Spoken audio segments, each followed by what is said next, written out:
ویدیو جدید از چنل با آقا امیرعلی ریاکت میدیم به ویدیو پولی پوتک. آقا امیرعلی سلام دوستان، چطورین؟ بریم سراغ ویدیو. تو شبیه داریوش افتادی، من شبیه گوگوش. حاجی نامان برای خواب معصومانه عشق، حاجی باید خواهر لامبورگینی رو بگذاری. اول آقا امیرعلی خندید، من بعدش خندید.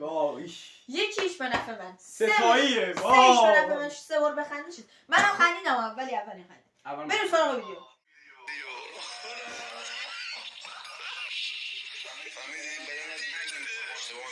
من دیگه خودم میمیرسم بره دیگه حالا کسالت با 3 سال باشه سر بزنیم جلو.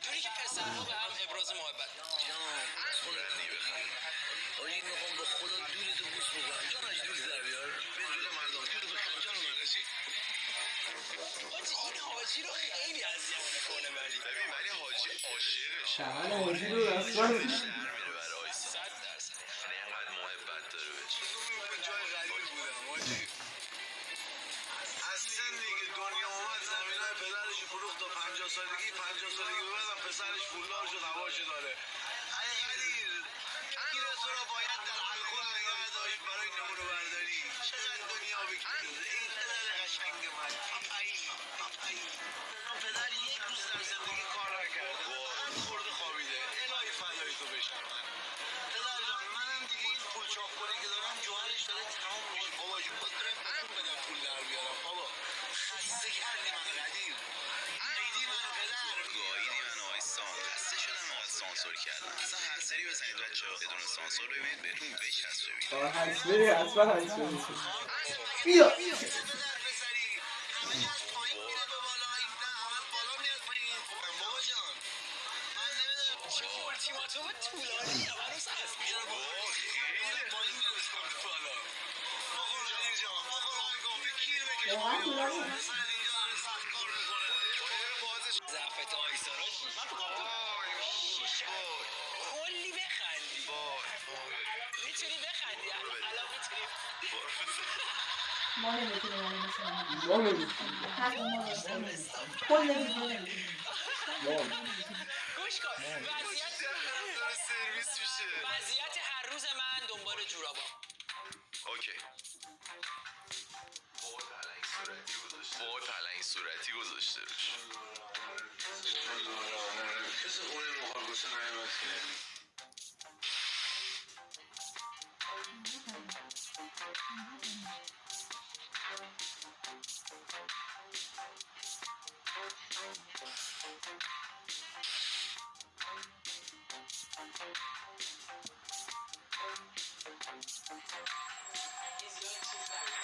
این زیاد چیز نبود خندیده میرم گفتم الان یه چیزی میگه بهتره کم ولی خدا رو شکر نگفت آهنگ سوپر هم میدونستی داری؟ از اول که شروع میکنی فرشت خندی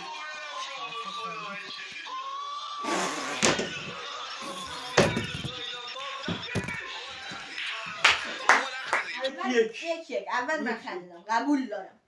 آقا بریم سراغ یک پاس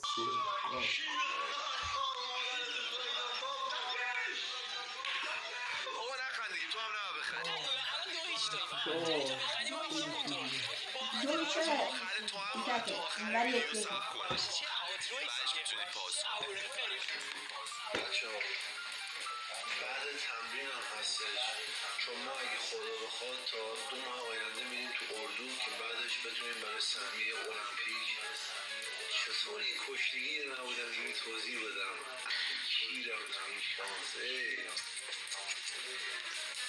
ما بعد که سهمیه رو بگیریم و لطف پروردگار و دعای خیلی مردم سعی میکنیم که بهترین عنوان رو برای مردم بیاریم حالا اگه من بودم اینجور صحبت نمیکردم بابا نشستیم تو خونه بابا کونه های دعای چیزی با خارمون گایده شدیم چه زندگی کیریه آقایون چیزی بهتون میدن نه واقعا کیرم تو درن آقایون خسته کردم ما رو اصلا کسکی شد شما چرا چیزی نمیگین چون ما بگین خدا نگرده ما رو برگونی بود بگیرن ببرن خب آشنا نداری شما رو در بیرن نه اونا هم میبرن تو آره خار کن تو هم میبرن کسکش نیستم و تصمیم میگیرم دیگه عرق نخورم.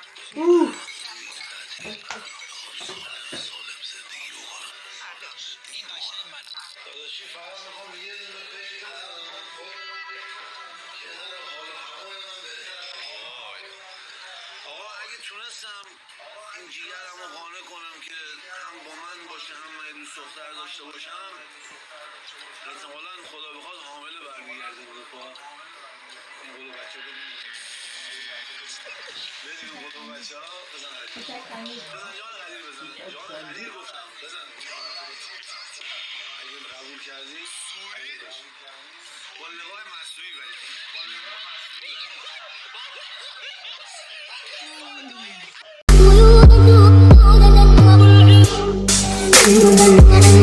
آقا امیرعلی رید توی میز. بله ببخشید. بریم میز رو تمیز. بله میز تمیز کن. بعد از که آقا امیرعلی رید توی میز، آقا ادیت کات کن اینا. سس تنده دیگه، باور کنه. تنده. آقا رضا بسم الله. یا حضرت. همه را سر کشید. ماشاءالله. خیلی عالیه. اوکی دیگه.